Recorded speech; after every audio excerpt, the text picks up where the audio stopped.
Stay tuned for Nero Wolfe, who follows transcribed in 30 seconds. Later tonight, over most of these NBC stations, Duffy's Tavern comes your way. And on the menu at Duffy's tonight, there's a blue plate special of grilled English language, served up by the delightfully ungrammatical Archie. Plus laughs garnished with chuckles, brought to you by Archie's remarkable crew. There's no cover charge at Duffy's Tavern. Just keep your dial tuned to NBC. And this Sunday means another broadcast of The Big Show. And your guests include Fred Allen, Douglas Fairbanks, Danny Thomas, and many, many more. Tallulah, of course, is your hostess on The Big Show.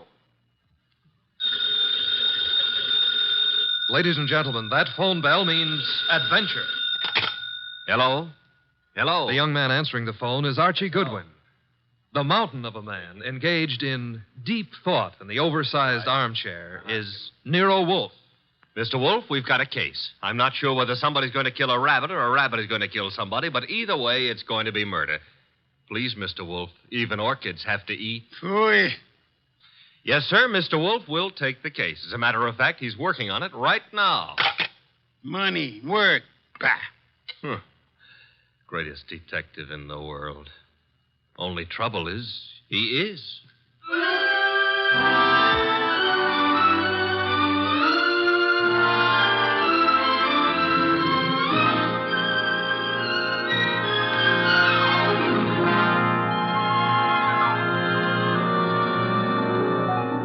Yes, ladies and gentlemen, Archie is right. Nero Wolfe is the greatest detective in the world, and the fattest, and the least energetic. Nero Wolfe, created by Rex Stout, and brought to you over this NBC network in a new series of adventures by Mr. Sydney Greenstreet.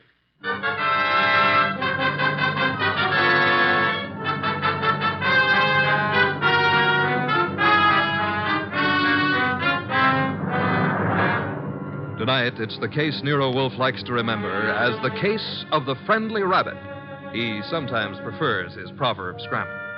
It began in lots of places. Let's take a look at a few of them. In particular, the richly appointed library of a man named Veek. Mr. Veek, what's happening? Relax, Haynes. Your blood pressure. I thought it was a gag, but you really are shutting the club down. I'm shutting it down. Why? I got the joint rolling. The suckers are pouring in. And next week, the governor's committee.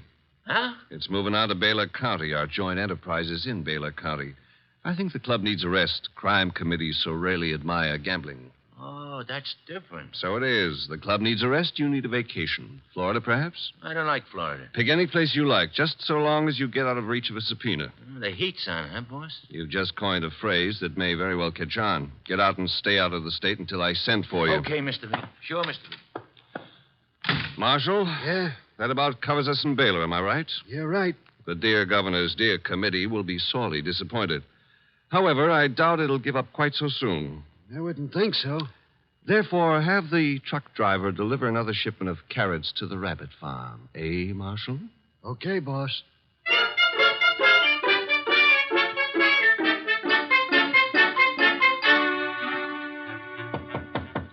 Come in, Williams. Good afternoon, Governor. Good afternoon. Williams, I'm disturbed. The crime committee, sir? It was doing well, very well. And then I know, sir. there's a leak. Someone is passing on confidential information. Who? That's the problem. Who? Started 3 weeks ago. A three-man committee, Wilson, McCarthy, Tolliver. One of them, Williams? I'd stake my life, sir, no. Then who? You've forgotten Collier, committee secretary. You have reason to suspect him? No, nothing that means anything. Except... You do suspect him. Well, he's been watched, telephone calls checked, mail. I have no reason to suspect him. Except that one thing bothers me. What's that? He has a small farm in Greendale County. He rarely went near the place in all the time he's been up here at the Capitol. But that suddenly changed. 3 weeks ago? Yes, sir. He's been staying at the farm for 3 weeks. Is there anything unusual about that farm? Nothing unusual.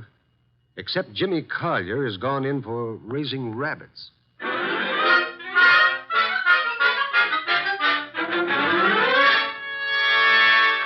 Jimmy, Who is... Oh, hello, Clara. you've been hiding from me. I've been out here with the rabbits. Jimmy, what's wrong? With what? You. There's nothing... You're lying.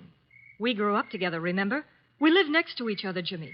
We were going to be married. Hey, wait a minute. We still are, last I heard. You haven't heard recently enough. What does that mean? It means we're not getting married. But, You've Clara... been avoiding me, and you've been getting money, lots of money from someplace. And in a shady way, I feel. All right, you know. So what? I've been concerned about your sudden devotion to these rabbits and the kind of men you've been seeing. What do you mean? Like the one up at the house now, waiting for you. Oh, there's somebody waiting? That's why I came down here after you. I'd better get up there. He's a crook, Jimmy. Look, All right. I sort of got myself in a mess. I needed money, but it's over, Claire. No more. Are you sure? Of course I'm sure. I wish I could believe you. For your own sake. But I feel I can't. Not anymore.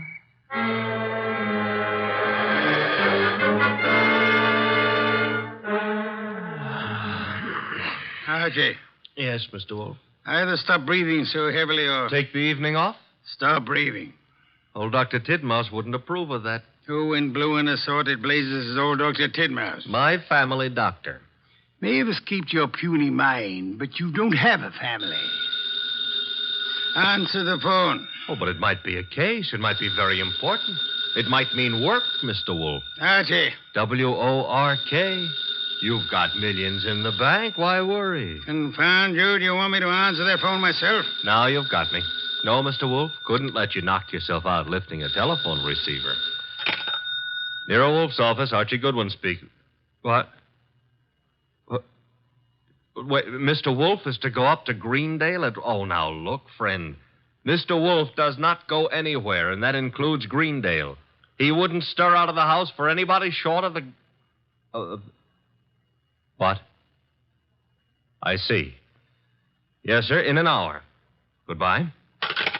Mr. Wolfe, brace yourself. You've got an appointment with a Mr. Williams at the Starlight Hotel in Greendale for 1 hour from now. You're insane. No, I'll admit I've been tempted. Sure, were it not for the fact that often the native hue of resolution is sicklied o'er with a pale cast of thought, Quoting Hamlet will get you no place. I would fire you. And then who would drive you to the Starlight Hotel in Greendale? I'm not going to Greendale. Nevertheless, in an hour you will be there. And who, may I inquire, says so? The governor of the state.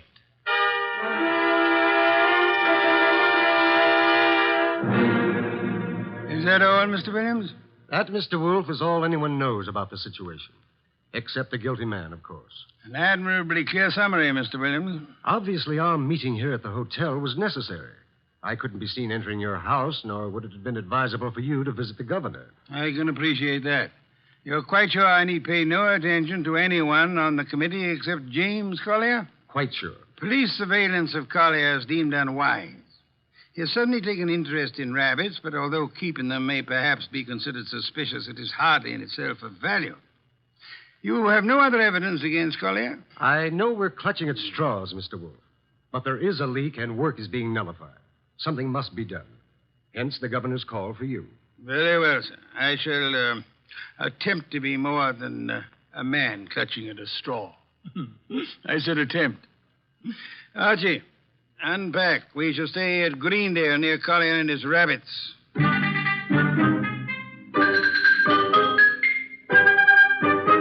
Mr. Wolfe? Mr. Wolfe? Oh, naturally, I know that shutting your eyes and pushing your lips in and out indicates you're thinking feverishly, but there's nothing for you to think about. Three. Oh, I accept your correction. What are you thinking about? Hotel beds. They're notoriously flimsy. Oh, you gave up on the case so soon. Fiddlesticks. I already know exactly what role the rabbits play in our problem. Therefore... We're going to drive out to Collier's farm? You are.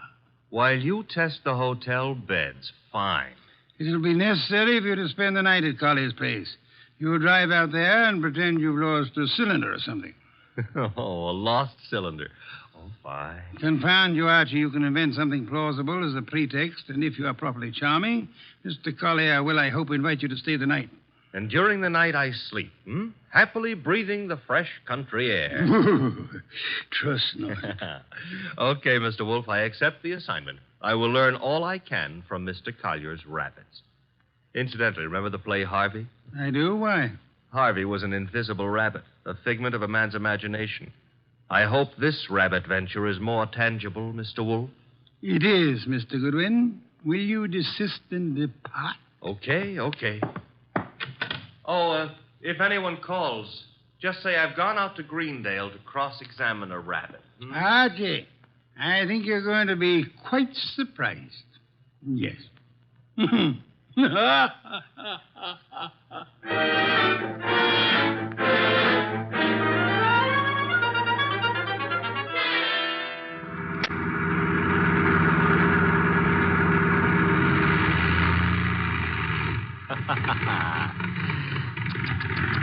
Running out of gas, and me such a big boy.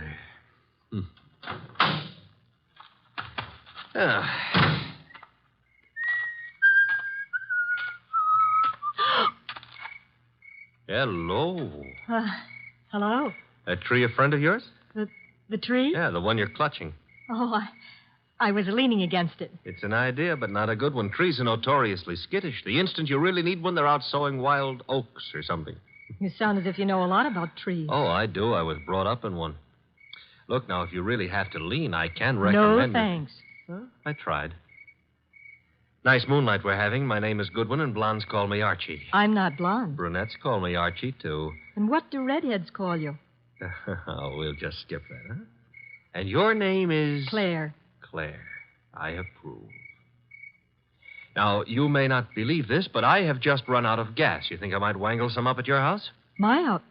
You mean Jimmy's house? All right, I mean Jimmy's house. Well, I don't know. He might have some. Now, but... why don't we go up to the house and ask him? Well, all right. Mm-hmm. Jimmy who? Collier. Uh-huh. I like to be formal when I'm borrowing gas. Would you mind waving your left hand in front of my nose? Waving, Mike. Yes, just try it. Don't worry. I won't bite it. All right. I did. And very gracefully, too. No ring on the third finger. You're not Mrs. Collier. There isn't any Mrs. Collier. Are you applying for the position? Mr. Goodwin, Now, remember what I confided in you about brunettes. All right. Archie, you're a little rapid. Maybe. But I always remember what old Dr. Tidmouse said. What did he say? Gather ye rosebuds while ye may. Old time is still a-flying. Robert Herrick wrote that. He did? Dr. Tidmouse is a liar. How much farther is this house? Well, it's just beyond those trees. Oh! What? There was something ran across the path. It brushed my legs. It frightened me so. Must have been a rabbit. I guess it was. Oh, I'm sorry. That was silly of me. Oh. Don't worry about it. Also, you will have noticed how much more satisfactory I am than a tree. For clutching at moments of stress, I mean. Archie. Mm-hmm. But you better let go now. What And we'll get on to the house. See, I don't need a haircut, and you're not the right type for Delilah anyway. You mean something by that. Something nasty. Well, that depends. What I meant is you've already signaled whoever you're supposed to signal. Nothing frightened you back there. Why? That scream had a lot of carrying power. Oh, that's the house, huh? Looks peaceful enough. Archie, Who were you supposed to warn if anyone came up the path to the house? Well, no one. Something did frighten me. Honey, I've been lied to by experts, and you're not one. Oh. Think I ought to knock? No, we don't think I ought to knock. Dark inside, except for a handful of moonlight filtering in through the windows. Kind of early for Collier to turn in, isn't it? I wouldn't know. Let's go find out. Now, relax. Grandpa's making with the chimes. Time is, 10 o'clock. Oh, it's getting late. Come on. This would be the living room. Filled with early American furniture. The early Americans would be pleased. Nothing here. What's that door lead to? I don't know. Or won't tell? Smaller room. Dark as...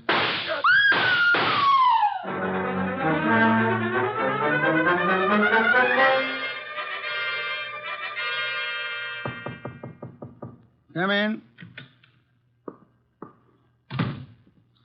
Put the beer on it. Oh, you're not the bellboy. I'm sorry. I should have remembered to bring some beer. Indeed, and you are? I'm a fellow guest at this hotel, Mr. Wolfe. My name is Veek. Veek, yes. A criminal of moderate intelligence and immoderate pretensions. We won't quarrel, Mr. Wolfe. I've something to offer you. You and your boy Goodwin didn't drive up to Greendale for the exercise. I dislike exercise. Shortens life. James Collier lives nearby. The Governor's Committee on Crime is unhappy. There's been a leakage of information. It hasn't helped them in their work. But it has helped you. You wouldn't have left your house in New York on any ordinary job. A request from the governor, however. Shall we stop fencing? I don't have to fence with you. The committee's work doesn't particularly bother me. I've already made my arrangements for retiring from active business, shall I say. However, I don't want you messing around in the meantime. Indeed.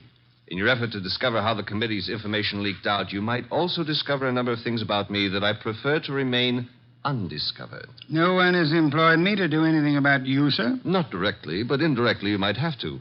I want to insure myself against any such possibility. I want to make a deal with you. I'm ready to supply you with the name of the man responsible for the leak and papers proving his guilt. I have them here. In return for which you expect? A quick conclusion to your activities and your return to New York, leaving my name out of your reports. I'm neither a public official nor a philanthropist. I should do nothing about you unless it becomes necessary.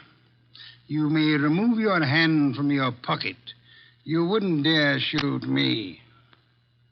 Now then, the name of the man. James Collier. Proof of his guilt? These. A series of reports on the committee's meetings in Collier's handwriting. Thank you. Good night, sir. Good night. And I hope for your sake that we do not meet again. Phew. Archie, answer the... Oh. Hello? Mr. Wolfe? Yes, Archie. I'm at the Collier place. Since it takes only 10 minutes to get there, may I congratulate you on your speed? I've been at the Collier place for nearly an hour. Doing what? Oh, meeting Claire for one thing, discussing rosebuds. Your delay has been explained. Good night. And for another, I was being around when someone got murdered. Ah, you laid hands on the murderer? No, the room was dark. By the time I got Claire untangled from me and started looking for somebody with a gun, he'd left. I see. And the dead man, of course, is James Collier. No, sorry. Found it had to be. Who was he? Total stranger. Archie. I'm not being difficult. There was no identification on him. Strange. A description. Early 30s, height maybe 5'10", weight around 175 pounds. Blonde hair, blue eyes, a very natty dresser. Suit custom tailored with a built-in shoulder holster. Don Juan shirts. Manicured but very dirty fingernails. And he... Uh-oh. Company. The police? Mm-hmm. Very well, you tell them whatever you think proper, without mentioning the governor's committee, of course. You'll then bid them farewell and come to the hotel. Can't I say goodbye to Claire, too? You cannot. Confound you, Archie. Do you think I want to wait up all night?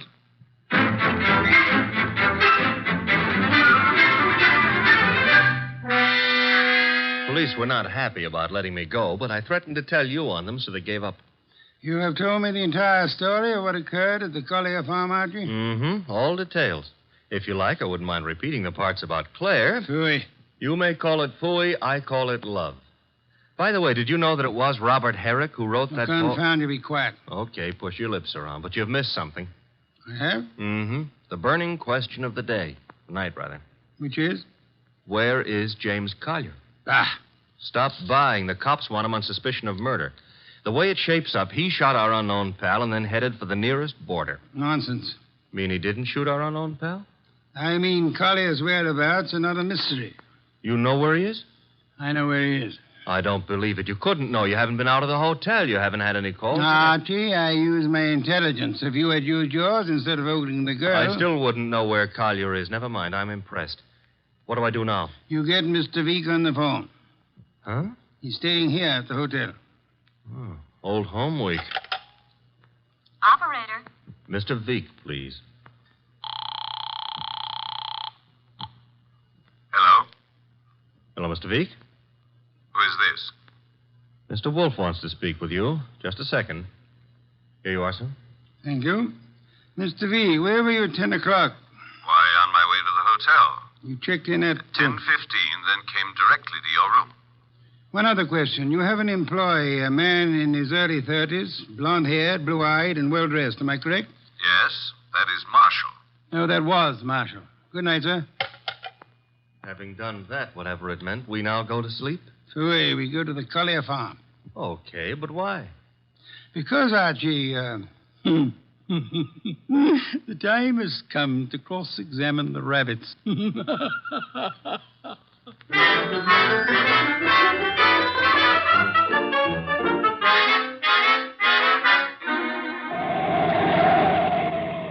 Confound you, Archie. You're not driving a truck. Be careful. Truck drivers are careful. Also, they're courteous. Indeed. Furthermore, they will always stop to help a motorist in time of trouble.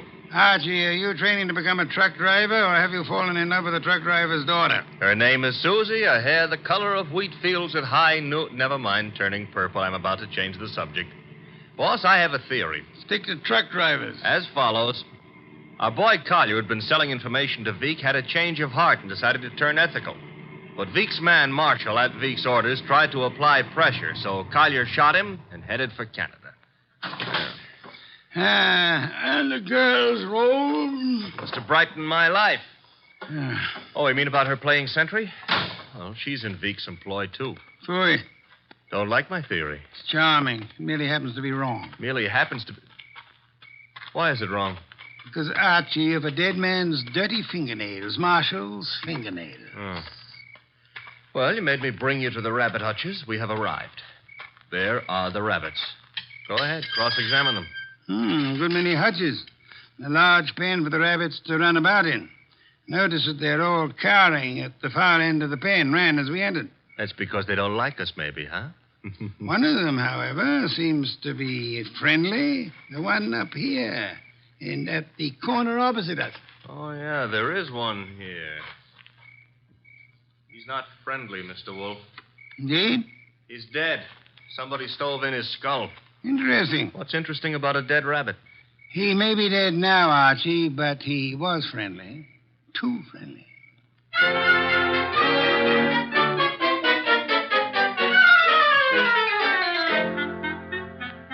Claire, this is Mr. Wolfe. Mr. Wolfe, this is Claire. Claire, I'm Archie. Chair, Archie. A chair. Try this one. Be gentle with it. If you break it, all the early Americans will hate you. It'll serve. Steady.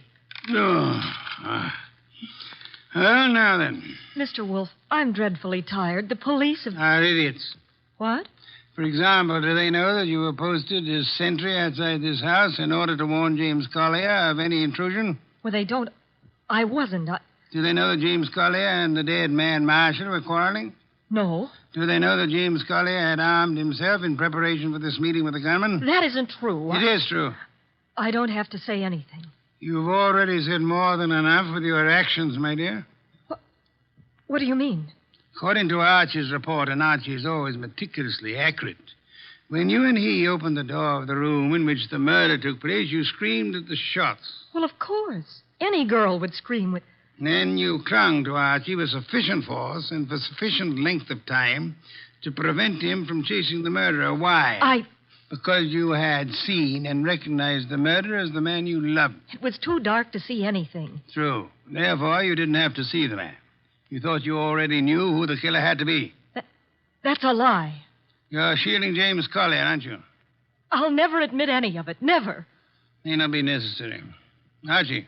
Yes, Mr. Wolfe? Get hold of that policeman outside and remember what happened to one particular rabbit. Well, look around for freshly dug earth.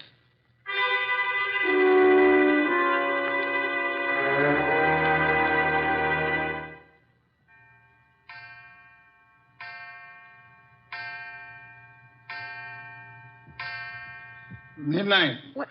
What are we waiting for? A return? Archie's? No, it'll take him longer. Well, then whose? Mr. Veek's, of course, complete with revolver. Come in, Mr. Veek. It couldn't have been easier. No one outside, only the two of you here. I warned you, Wolfe. Fiddlesticks. You merely tried to use me as a prop for an alibi and a rationalization for a motive. I don't understand. Mr. Wolfe does. Indeed, I do. Did you really think me fool enough to believe your proposal, Mr. Veek? It was plausible. It was nonsense. You pretended you were handing James Collier, plus the proofs of his guilt, over to me in an effort to keep yourself out of the picture. But your proposition was silly. No matter how much I might have wanted to help you, I would have been powerless once James Collier went before a jury. You're too intelligent not to know that. That couldn't have given you enough to go on. It didn't. You yourself gave me more. I did. When you came to my room, you told me you knew Mr. Goodwin and I had come to Greendale, checked in at the hotel. I did. However, when I phoned you later and asked for an account of your movements between 10 and 10:30, you replied that you had driven to the hotel, signed in, and came directly to my room. Obviously, you already knew of my presence in the hotel. How? Only one way you could have known. You had seen Archie at some time prior to the time you checked in at the hotel, and the only place where Archie Was here, at the farm. Yes, which told me Mr. Veek had been here at the time of Marshall's death. What was Veek doing here? Only one thing. Murder. Then he killed the gunman. No other possibility. But, Jimmy, I thought he did it. James Collier couldn't have killed Marshall because at the time he was killed, James Collier was already dead. Archie! What's this? Me, Mr. Covey. Let's play. Undrop that gun first. My arm! That's nice and cooperative, so. You'll be quiet for a while. The cop is back in the rabbit pen, Mr. Wolfe, guarding Collier's grave. Grave, Archie? Yeah, with James Collier in it. Oh, poor Jimmy. Veek knew the expose was coming. He had to shut Collier up. So he had his gunman, Marshall, kill Collier and bury him in the rabbit run back of the hutches. You spotted that, boss, because of... A dead rabbit. The others scurried away from the man who bore James Collier's body to that lonely spot. But one rabbit overcame his fear. He was too friendly. And got killed for it. There was that And the dirty fingernails of Marshall, the gunman who killed and buried James Collier. Your description indicated extreme neatness. The dirty fingernails were a wrong note. Yeah, indicated he'd been digging. So we know now, don't we? Veek killed his own trigger man to frame a dead man for it. Collier would be thought guilty. He'd be hunted among the living. And all the while... Oh, I'm sorry, Claire. It's all right, Archie. I didn't love Jimmy. That was all washed up. Mr. Wolfe, I understand everything, except why did Jimmy suddenly start staying at the farm with the rabbits? He knew he'd be watched. He couldn't risk conveying his information by telephone or the mails. Nor could he be seen holding conversation with men who might be traced to Veek. But who would suspect a truck driver delivering carrots for the rabbits as being the go-between for Jimmy Collier and Veek? Nero Wolfe. Which is why I hope there's an adequate bed in this house for Mr. Wolfe. I'm sure I'll be able to find one. Splendid, Archie. You will have the police remove Mr. Veek, and then... And then maybe Claire would like to go gathering rosebuds, huh? By moonlight? I would like to. Phooey. I shall go up to bed now. I've seen the moonlight more times than I care to remember. However, while you and Miss Claire stroll through the moonlight, Archie... Yeah? You might remember that rosebuds have thorns.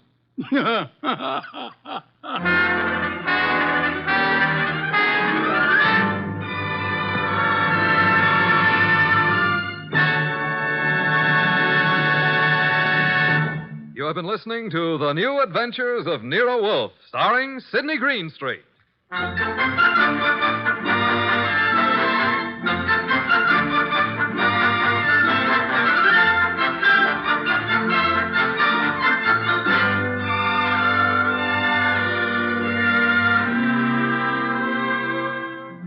Tonight's transcribed story was based on the characters created by Rex Stout. This is an Edwin Fadiman program, produced and directed by J. Donald Wilson. In the cast were Larry Dobkin as Archie Goodwin, and Martha Shaw, Hal Gerard, Herb Butterfield, Howard McNear, and Bill Johnstone. Next week at this same time, Nero Wolfe and Archie will bring you The Case of the Impolite Corpse. Don Stanley speaking.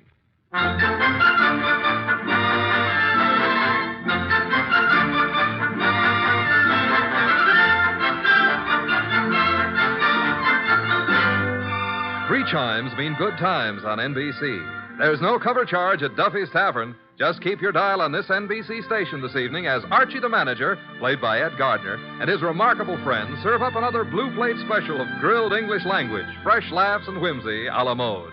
Another Friday fun favorite is the delightful Life of Riley, starring William Bendix as the beleaguered Chester A. Riley. Now it's Sam Spade. Then, The Magnificent Montague on NBC.